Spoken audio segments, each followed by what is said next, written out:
आधुनिक भारत के निर्माता, विख्यात राजनेता, बैरिस्टर, स्वतंत्रता सेनानी, बच्चों में प्रिय चाचा नेहरू की बाल दिवस 14 नवंबर पर पंडित जवाहरलाल नेहरू के योगदान पर हम चर्चा करेंगे। इनका जन्म पंडित जवाहरलाल नेहरू का जन्म 14 नवंबर 1889 को इलाहाबाद में हुआ था, जिसे अब प्रयागराज के नाम से भी जाना जाता है। पिता इनके पिता एक विख्यात बैरिस्टर जिनका नाम मोतीलाल नेहरू था, कांग्रेस के नरम दल के नेता थे और उनकी माता का नाम स्वरूप रानी था। यह मूल रूप से कश्मीरी पंडित थे। नहर के बगल में कोठी होने के कारण इनका सरनेम नेहरू पड़ा। पंडित जवाहरलाल नेहरू की दो छोटी बहनें, जिसमें विजय लक्ष्मी पंडित और दूसरी कृष्णा थी।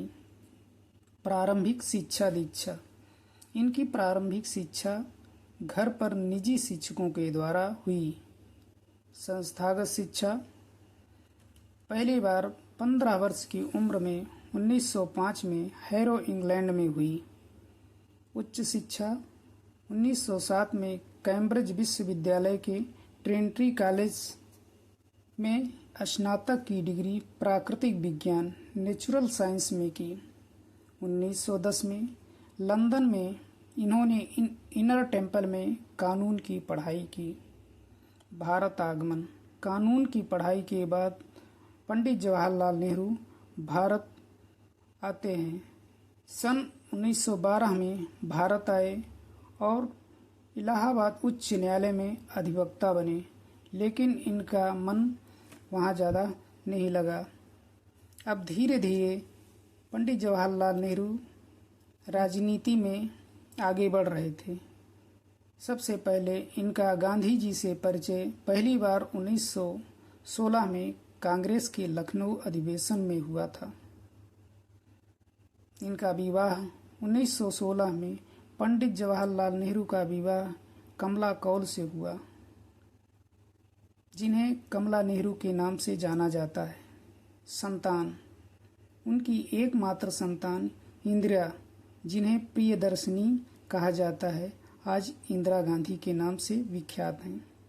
इनका राजनीति में आगमन प्रत्यक्ष रूप से होम रूल लीग, जो एनी बेसेंट के द्वारा चलाए जा रहे आंदोलन में इस गुट से जुड़े और गांधी जी द्वारा चलाए गए असहयोग आंदोलन में संयुक्त प्रांत उत्तर प्रदेश के किसान मोर्चा का आयोजन किया।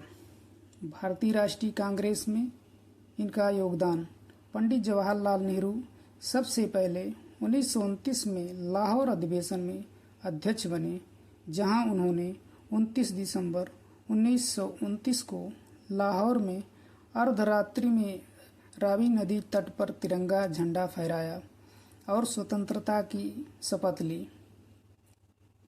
और कांग्रेस ने 26 जनवरी को स्वतंत्रता दिवस के रूप में मनाने का निश्चय किया और पूर्ण स्वराज की मांग की गई। इन्होंने कई सत्याग्रहों में बढ़ चढ़ कर भाग लिया, जिसमें नमक सत्याग्रह और व्यक्तिगत सत्याग्रह में कई बार जेल गए। भारत छोड़ो आंदोलन 7 अगस्त 1942 को पंडित जवाहरलाल नेहरू ने ऑल इंडिया कांग्रेस कमेटी सत्र में ऐतिहासिक भाषण भारत छोड़ो आंदोलन का प्रस्ताव पेश किया। प्रधानमंत्री के रूप में पंडित जवाहरलाल नेहरू 1946 में भारत के अंतरिम प्रधानमंत्री बने। आज़ादी के बाद 15 अगस्त 1947 को पंडित जवाहरलाल नेहरू स्वतंत्र भारत के पहले प्रधानमंत्री बने और उन्होंने ट्रस्ट विथ डेस्टिनी नामक प्रशंसनीय भाषण दिया, जिसकी चर्चा चारों तरफ हुई। 1952 में पहले आम चुनाव में नेहरू के नेतृत्व में कांग्रेस सरकार को पूर्ण बहुमत मिला और प्रधानमंत्री के रूप में शपथ ली। दिल्ली के लाल किले पर झंडा फहराया। प्रधानमंत्री के रूप में सबसे लंबा कार्यकाल इनका रहा। 16 वर्ष से अधिक इनका कार्यकाल रहा। इनकी अन्य उपलब्धियां जैसे गुटनिरपेक्षता, जिसे नेम कहा जाता है। शीत युद्ध के दौरान गुटनिरपेक्षता नीति पर इन्होंने बल दिया। कृषि सुधार, इन्होंने कृषि में बहुत सारे सुधार किए, जैसे विशाल जोत को समाप्त किया और भूस्वामित्व का निर्धारण किया। सतलज नदी पर भाखड़ा नांगल बांध पर बहुउद्देशीय परियोजना घाटी का इन्होंने उद्घाटन किया और वहाँ प्रसिद्ध एक भाषण दिया। उन्होंने इन परियोजनाओं को आधुनिक भारत का मंदिर कहा। इनका शैक्षिक और तकनीकी पर बल, साइंस टेक्नोलॉजी जैसे IIT, IIM, NIT, CSIR आदि संस्थाओं की नींव रखी। आर्थिक नीतियों में योगदान, इन्होंने आयात प्रतिस्थापन और भारी औद्योगिकीकरण नीति को लागू किया और एक मिश्रित अर्थव्यवस्था को अपनाया, जिसमें सहकारी और निजी दोनों क्षेत्रों का सम्मिलन होता है। रक्षा परमाणु नीति पर इन्होंने बल दिया। कश्मीर में पाकिस्तान के खिलाफ हैदराबाद में पुलिस कार्यवाही की और 1961 में गोवा पर कब्जा करने के लिए सैन्य बल का प्रयोग किया। परमाणु कार्यक्रम विभाग की स्थापना की, जिसके प्रमुख होमी जहांगीर भाभा बने। उनके नेतृत्व में परमाणु ऊर्जा विभाग नई नई ऊंचाइयों को आज भी छू रहा है, परंतु यह अपनी ऊर्जा जरूरतों के लिए किया गया था, न कि शक्ति दिखाने के लिए। कांग्रेस के अध्यक्ष के रूप में योगदान, भारतीय राष्ट्रीय कांग्रेस के 4 बार अध्यक्ष बने। इनकी विदेशी नीति, इन्होंने विदेशी नीति पर विशेष बल दिया। सह अस्तित्व पर इन्होंने जोर दिया। कुछ इनके सामाजिक सुधार, जैसे हिंदू कोड बिल, सबसे पहली बार इसे पास कराया और विवाह आदि कानून को संशोधित किया, जैसे हिंदू विवाह, उत्तराधिकार नियम जैसे आदि कानूनों को भी इन्होंने लागू करवाया। संविधान सभा में योगदान, पंडित जवाहरलाल नेहरू कई संविधान सभा की समितियों के अध्यक्ष थे, जैसे संघ संचालन समिति आदि। प्रख्यात लेखक के रूप में पंडित जवाहरलाल नेहरू की कई रचनाएं, जैसे discovery of India, letter from father to his daughter, glimpses world history towards freedom आदि प्रमुख रचनाएं इन्होंने लिखी।